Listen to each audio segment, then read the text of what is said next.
hello welcome નમસ્કાર આપ જોઈ રહ્યા છો સત્ય એક્સપ્રેસ ગુજરાતી ભાજપ જોવાનું છે અને આ ભાજપમાં તો ફક્ત ને ફક્ત આપણે રૂપાલાભાઈ વ્યક્તિગત જ પહેલેથી વિરોધ કરતા હતા તો આખા હિન્દુત્વને અત્યારે તમે ગુમરાહ કરી નાખ્યું આખું હિન્દુત્વને લઈને ચાલવું જોઈએ આપણે બરાબર છે મોદી સાહેબે જે આપણા હિન્દુત્વ માટે જે કામ કર્યા છે ને એને ભૂલવા ન જોઈએ બેનું દીકરીઓ અડધી રાતે બહાર નીકળી શકે છે બેનું દીકરીઓ માટે અને જે આયુષ્યમાન કાર્ડ જે 10 લાખ જે આપણે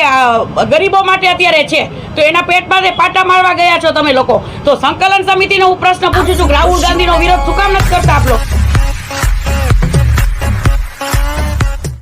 કોંગ્રેસ સમિતિ છે ને કેમ કે જે પક્ષમાં તમે અત્યારે બેઠા છો એ પક્ષનું પણ બોલવું જોઈએ તો જ તમે લોકો સાચા કહેવાઓ મને એમ કહેતા હતા કે પદ્મિનીબાએ બીજેપીનો કેસ ભર્યો છે અને પદ્મિનીબા અત્યારે બીજેપી પાર્ટી સાથે છે તો પદ્મિનીબા સાચા હતા બીજેપી પાર્ટીમાં હતા ને છતાંય બીજેપી પાર્ટીનો મેં વિરોધ કર્યો અને બીજેપીમાંથી મેં રાજીનામું આપ્યું તો અત્યારે તમે લોકો કોંગ્રેસ પક્ષમાં છો તો શું કામ રાહુલ ગાંધીનો વિરોધ નથી કરતા સાચા હોય તો વિરોધ કરો શું લાગે છે હવે આ સમિતિ કેના માટે કામ કરી રહી છે સમિતિ પોતાના જે 4-5 તત્વો છે ને એ પોતાના રોટલા શેકવા માટે જ કામ કરે છે કોઈને કોઈ બેનું દીકરીઓના સ્વાભિમાની નથી પડી આ સમાજને વિચારવાનું છે અને સમાજ તો 80% જાણે જ છે 20% એવા લોકો છે કે જે એ લોકોનું કીધું કર્યા રાખે છે બાકી બધાને અંદર ખબર છે કે સંકલન સમિતિના 4-5 તત્વો પોતાના રોટલા શેકવા માટે કરે છે નહીં કે બેનું દીકરીઓની સ્વાભિમાનની લડત લડે છે વિરોધ હવે ગામડે ગામડે પહોંચી ગયો છે તો એને કઈ રીતે તમે જોઈ રહ્યા છો કારણ કે બધી જગ્યાએ ક્ષત્રિય સમાજે તે વિરોધ કરી રહ્યા છે ભાજપનો વિરોધ કરી રહ્યા છે જી આ ચોક્કસપણે હવે એમાં એવું થયું છે બધાય સ્વયંભૂ નીકળી ગયા છે અને સંકલન સમિતિએ તો શું છે ખાલી દેખાવ પૂરતું કરી નાખ્યું અને અત્યારે જે પેલા એમ કહેતા હતા કે પદ્મિનીબા આખા સમાજને જ્યારે મારું આંદોલન વ્યવસ્થિત હતું ત્યારે એવું કહેતા હતા કે પદ્મિનીબા આખા સમાજને એમ કે ઉશ્કેરાવે છે ને આ કરે છે તો અત્યારે તમે લોકો શું કરી રહ્યા છો વ્યક્તિગત લડાઈની બદલે આખા ભાજપના વિરોધ થઈ ગયા શું કામ આખું બીજેપી પાર્ટી શું કામ ભાઈ બરાબર છે ખાલી વખત ને ફક્ત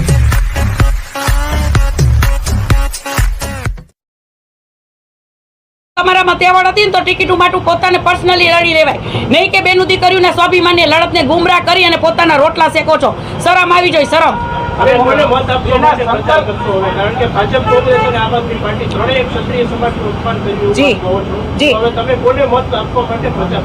હું તો ક્ષત્રિય સમાજને એ જ કહેવા માંગુ છું કે જો આપણે બેનું દીકરીઓના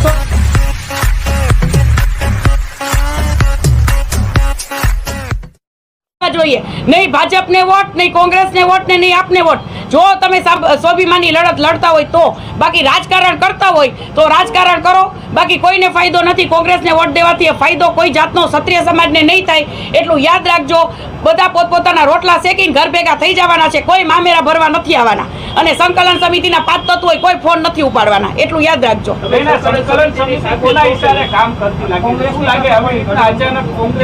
હવે અમે તો અમારો લગભગ 70% સમાજ એમ કહી રહ્યો છે કે આ સંકલન સમિતિ ખબર નહીં ક્યાંથી આવી ગઈ જે અમારું આંદોલન અને સંકલન સમિતિ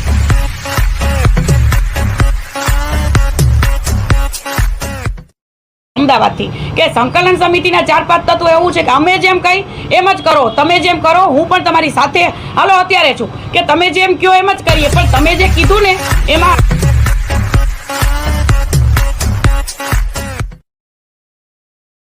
સમાજની પથારી ફેરવી નાખી બેનું દીકરીઓના સ્વાભિમાનની લડતની આખી પથારી ફેરવી નાખી અને કાલ જીતશે તો કોંગ્રેસ જીતશે અને ભાજપ જીતશે હું નથી માનતી કે અમારા ક્ષત્રિય સમાજની બેનોની લડત જીતશે બેન તમે શું માનો છો કારણ કે સંકલન સમિતિ સ્પષ્ટપણે અનેકવાર એવું કહ્યું કે પદ્મિનીબાનું આ નિવેદન છે વ્યક્તિગત નિવેદન હોય કોઈ સમાજનું નિવેદન નથી તો આને લઈને શું કહેશો તમે જી હા એ લોકોએ તો છે ને આખા સમાજને ગુમરાહ કર્યો છે અને અત્યારે શું છે કે દરેક ગ્રુપમાં એ લોકો એવું વાયરલ કરે છે કે જે અમે કહીને એવું જ કરજો કોઈ પણ બીજું વ્યક્તિ તમને કંઈ પણ સંદેશ આપે તો તમે એના સંદેશને માન્ય ન રહેતા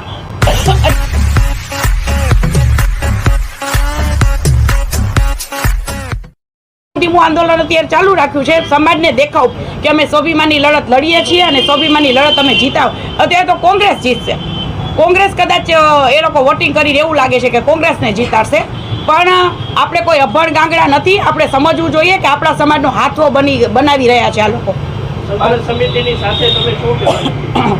જી ના ચોક્કસ હું સંકલન સમિતિ સાથે છું નહીં ભવિષ્યમાં પણ હું સંકલન સમિતિને હું સાથે રહીશ પણ નહીં કેમ કે સંકલન સમિતિ આઈડિયા વાપર્યો છે જ્યારે શરૂઆત હતી ત્યારે એ લોકો 9-10 જણા જ હતા પછી સેકન્ડ મિટિંગ ને થર્ડ મિટિંગ